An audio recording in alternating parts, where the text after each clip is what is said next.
1400 años nació una de las religiones más extendidas del mundo. Su piedra fundamental fue una idea clara y directa. No hay otro Dios más que Dios.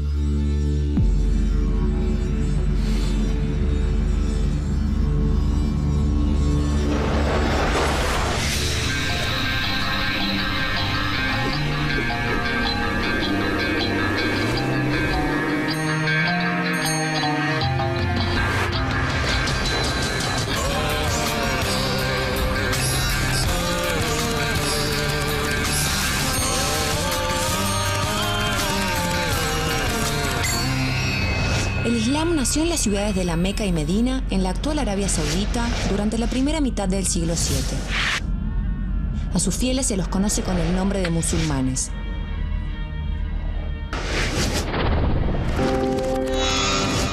Es una religión monoteísta, es decir, una religión con un solo Dios. A este único Dios se lo considera el creador del universo, y como tal se lo debe respetar y obedecer. Esta creencia se origina en una larga tradición de religiones monoteístas, que comenzó hace más de 5000 años, es decir, religiones en las que creen en el mismo Dios. Estas son el judaísmo, el cristianismo y el islam. Las tres religiones tienen distintos nombres para llamar a su único Dios. El nombre musulmán es Alá, que significa simplemente Dios. Los musulmanes también creen en los profetas judíos y cristianos, como Adán, Noé, Abraham, Moisés y Jesús, entre otros. Pero el Islam prohíbe que sus profetas sean representados de manera alguna.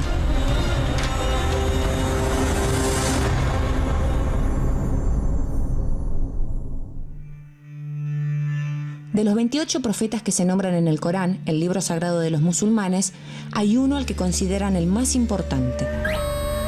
Nacido en una sociedad que veneraba múltiples divinidades, este hombre recibió un mensaje que la transformaría para siempre. Ese mensaje era nada menos que la última revelación de Dios en el mundo.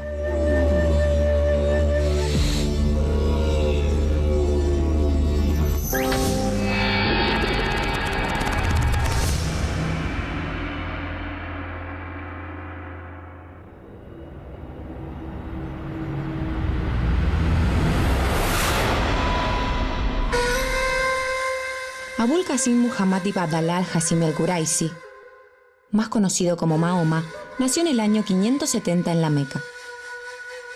Esta era una ciudad rica ubicada en un cruce de rutas comerciales. El padre de Mahoma había muerto antes de su nacimiento y su madre murió cuando tenía apenas 8 años. Se decía de él que, como había conocido el sufrimiento desde pequeño, siempre estaba dispuesto a ayudar a quien lo necesitara.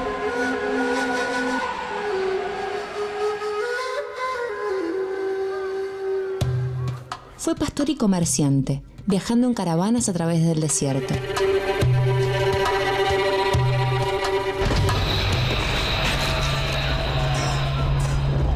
Según los musulmanes, en aquella época la península arábiga era una región violenta e inmoral, llena de supersticiones y crímenes sin condena.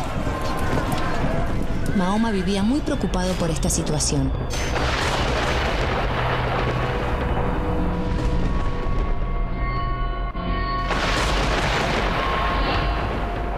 Esta inquietud lo llevó a encerrarse casi todas las noches en una caverna para reflexionar.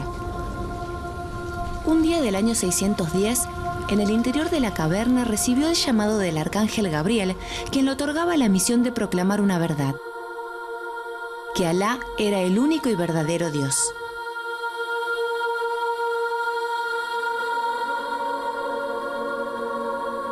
Después de un largo trance, Mahoma volvió a su hogar y le contó a su mujer, Jadilla, lo que había vivido. Al escuchar aquel relato extraordinario, ella comprendió que se hallaba ante una verdadera revelación divina y se transformó en la primera persona de la historia en seguir los preceptos de Mahoma.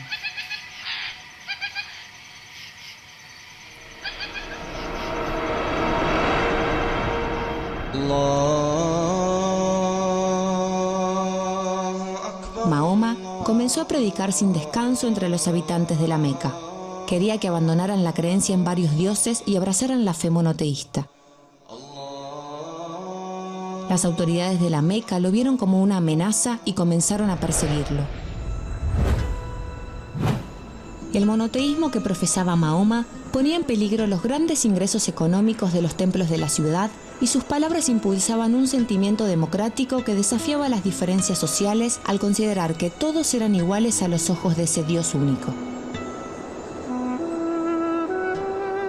En el año 622, la persecución a Mahoma y sus seguidores se hizo tan intensa que se vieron obligados a abandonar la Meca. Eligieron como destino la ciudad de Medina, donde también había comenzado a expandirse el Islam.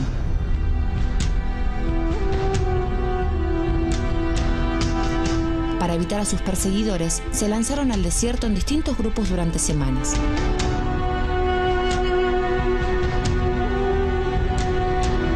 Esta migración es conocida como Égira y marca para el mundo islámico el primer año de su historia.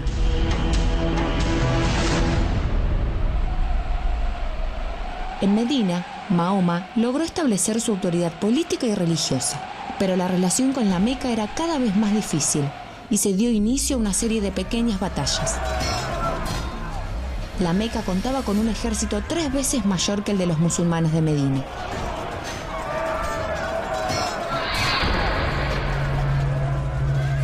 Sin embargo, a partir de la batalla de Badr en el año 624, donde vencieron los musulmanes, el panorama cambió. La victoria hizo ver a otras tribus de la región que había surgido un nuevo poder, y esto fortaleció el liderazgo de Mahoma.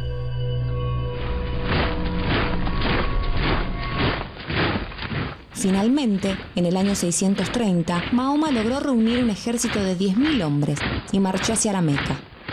El que se había ido de la ciudad como fugitivo volvía como conquistador. Mahoma mandó a destruir más de 300 ídolos paganos. Solo dejó en pie la Kaaba, el templo construido por el antiguo profeta Abraham bajo órdenes de Alá.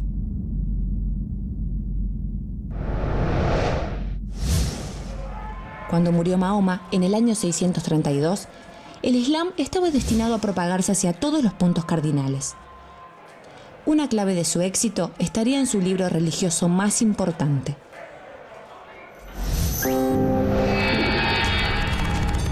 Según los musulmanes, el Corán le fue revelado a Mahoma por el arcángel Gabriel.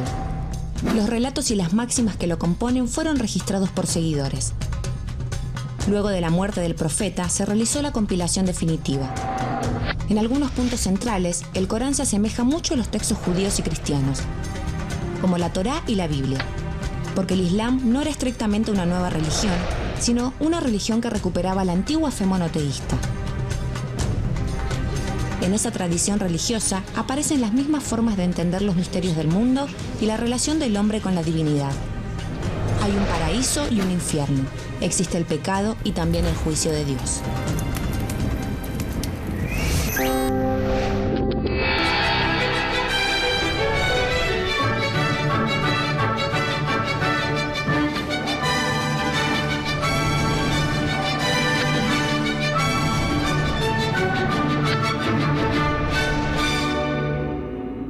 Los templos musulmanes son las mezquitas.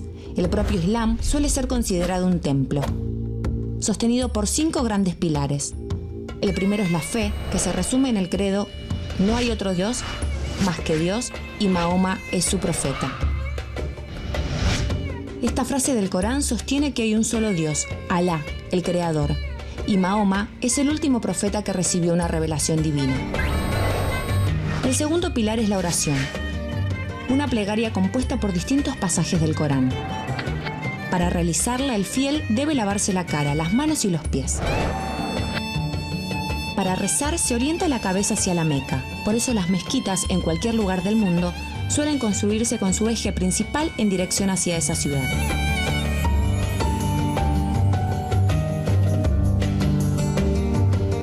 El tercer pilar del Islam es la limosna. También llamada asaque, es un tributo religioso que fue impulsado por Mahoma y busca mejorar la situación de los más desafortunados.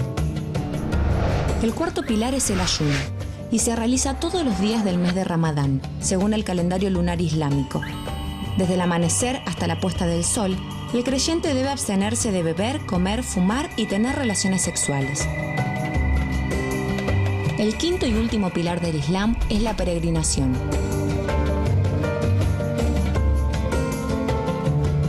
musulmán adulto tiene el deber de realizar la peregrinación a la Meca al menos una vez en su vida.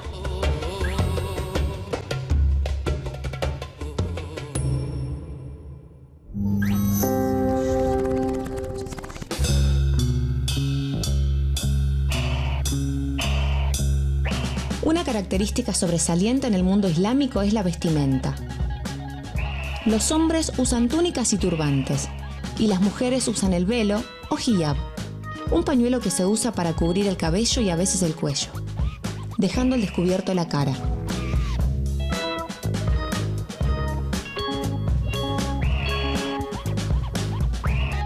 Algunos intérpretes del Corán lo consideran obligatorio por cuestiones morales.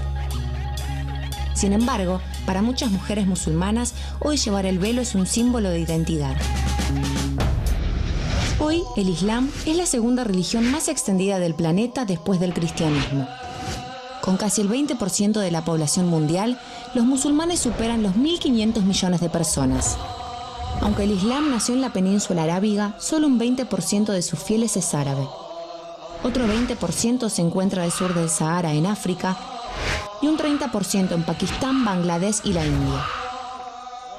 El país con la población musulmana más grande del mundo es Indonesia, con 200 millones de fieles. En Europa, Francia es el país con más musulmanes entre sus habitantes. En Sudamérica, la mayor comunidad musulmana está en Brasil. Y en Argentina funciona el Centro Cultural Islámico Rey Fahd, que es el más grande de la región. Como toda religión, el Islam encierra una promesa de bienestar espiritual que atraviesa idiomas, etnias y fronteras. Y esa promesa se encuentra en su propio nombre. Islam proviene del verbo árabe aslama, que significa aceptar o someterse, pero también de salam, que significa paz. Por eso, para los musulmanes, aceptar la verdad del Corán significa encontrar nada menos que la paz.